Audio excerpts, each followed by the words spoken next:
Hi Cancer, welcome to your mid-monthly reading for September. I am Charlene Lizette. If you're new here, hello, hi, welcome. Thanks so much for stopping by. If you're returning, a massive thank you to you. As always, I do need to give gratitude and adoration to my great queen, the Morrigan, to whom all my work is devoted to. All right, Cancer, if you're new, I hope you click subscribe. If you want to book a live 1-hour reading, take a look at the description box below. If you want to shop over at STARSEA Jewels, you can do so as well. I create modern day amulets. I design them all here. They're not from Alibaba or AliExpress or whatever. I design them all here and then I ship them to you. All of my website designs are original. All right, okay. Oh, okay. Look at you fighting for what is important to you, what you desire, and what brings you joy and happiness. I am loving that about you. The Tower is coming down. The Moon is here, so you're here. Hello, hi. Okay.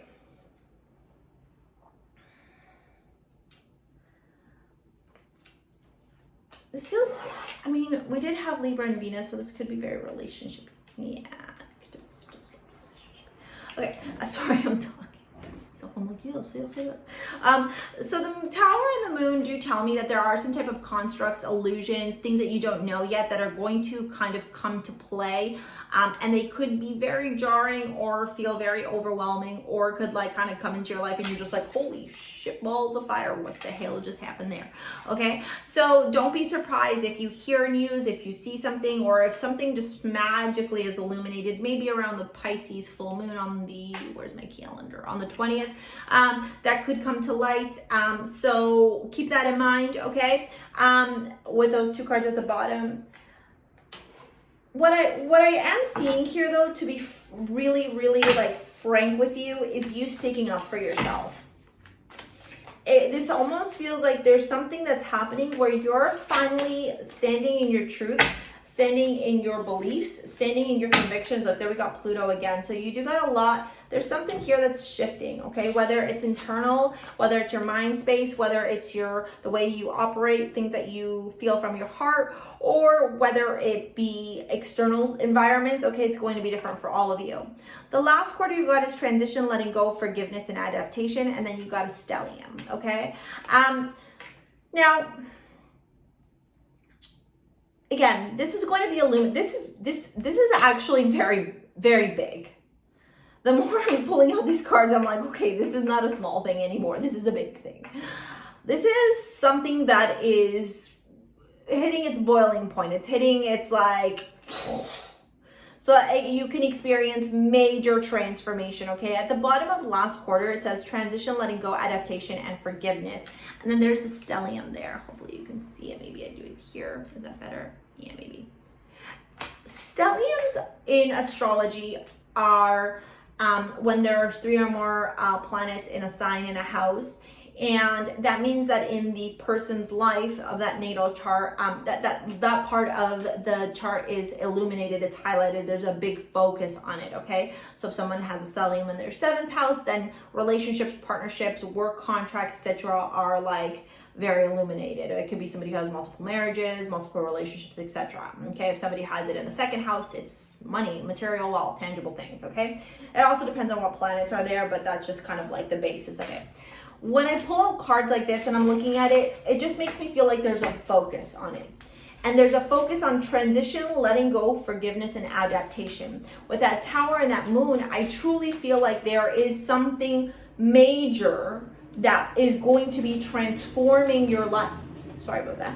It's going to be transforming your life in the middle of September to the end of September. That there'll have to be like, what's the word I'm looking for? Not rebellious acceptance. There's like a word like that where it's like, shoot. Anyways, if you know what I'm talking about, sorry. Can you stop making so much noise? Like, you guys are annoying. It's the trucks. I can't do anything about it. Sorry. So it's this acceptance. I am learning to accept the things I cannot change. Radical acceptance. That's the word I was looking for. I think that one of you was typing it down. Radical acceptance, Charlene. And I was like, yes, thank you. And I received it.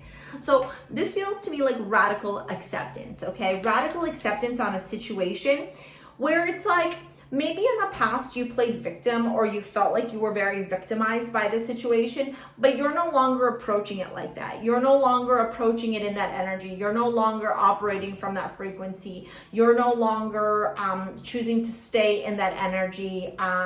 So what I'm seeing here with the Seven of Pentacles is that you're taking a step back, assessing, reassessing, reevaluating, okay? You're kind of reviewing everything, maybe it's in regards to your money or pertaining to your money, okay?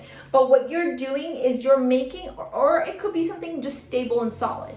But what you're choosing to do, which is where I feel like the radical self-acceptance or the radical acceptance kicks in, which then kind of like domino effects into this major transformation where you have a leveling up and you're like, whoa, I can't believe I just did that. Like, I'm so proud of myself. I feel like you're gonna have moments like that this month. Is this Eight of Cups, where you're like, you know what, I'm done trying. Like, I am done, I don't know, trying to be the nice person, trying to extend the olive branch, trying to do this, trying to do that. I am done doing all these things. I am focusing on the things that I can change, and this is clearly not something that I can, and that's why it's the radical acceptance, right? With the Queen of Swords, I feel like you've experienced adversity. I feel like you've experienced difficulty. I feel like you've gone through some hardships. And what you're acknowledging now is that those hardships, those difficulties, they actually create these opportunities for you to become stronger in yourself, right? And these adversity are learning opportunities, and then they become your superpowers. And that's wonderful, because I do feel like there could be some conflict this month with the Five of Wands. There could be some challenges, there could be some difficulties, but the way that you handle this is not how you would have handled it before. Or maybe before you kind of like, you know, reverted back into your crab and hid, or maybe you like snapped or whatever. When this comes, because it's here, right? It's here in all sorts of different ways. It's manifested itself in the cards. When it comes, you're not going to approach it the same way.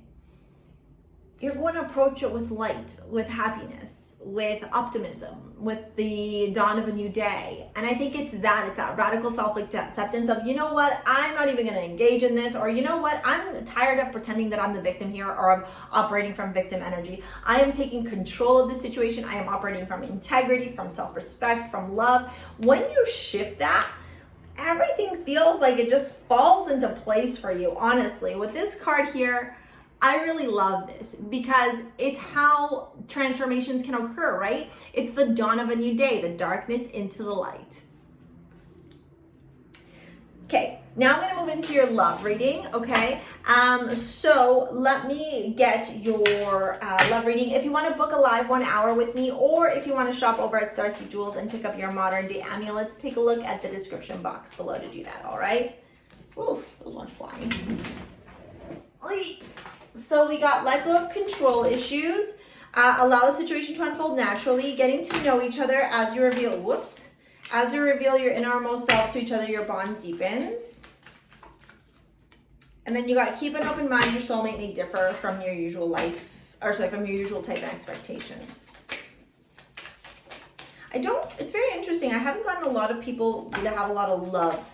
Okay, so Cancer, you got the King of Cups and let go of control issues. So maybe that's what you're doing here. You're like, you know what? I'm letting go. I'm letting go. If I'm supposed to be single for the next, 100 years, all right, whatever. I'm single for the next 100 years.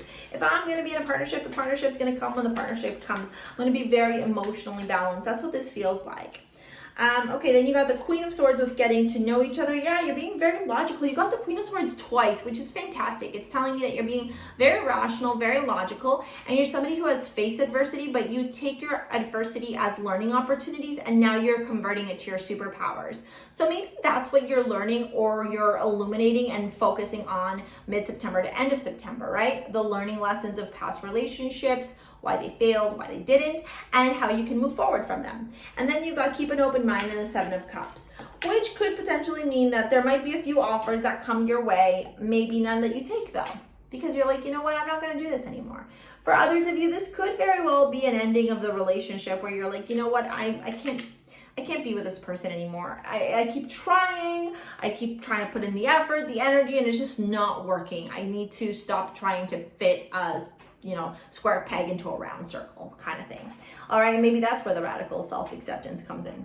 Okay, Cancer, if I was to recommend any crystals for you, it would definitely be something around speech. So anything that has either keep saying amethyst, I don't know why. Amazonite, okay, this beautiful piece, the Aphrodite is great for speaking. Okay, Amazonite is a great crystal for the throat. E-shell is this other piece. Anything that has blue on it, so either aquamarine, blue lace agate, or Mercurio is another one on my website for STARSEA Jewels. It's in the description box below. That would be great as well. It's got sodalite, labradorite as well as another one. So a high priestess would be great as well. Anything that will help your throat chakra as you deliver this and as you accept it as well. All right. Thank you so much for your likes, your comments, your shares, your subscribes. Thank you for booking live 1 hour readings with me. Thank you for shopping at STARSEA Jewels. We'll see you on the next one. See you later, alligator. Peace out. Bye.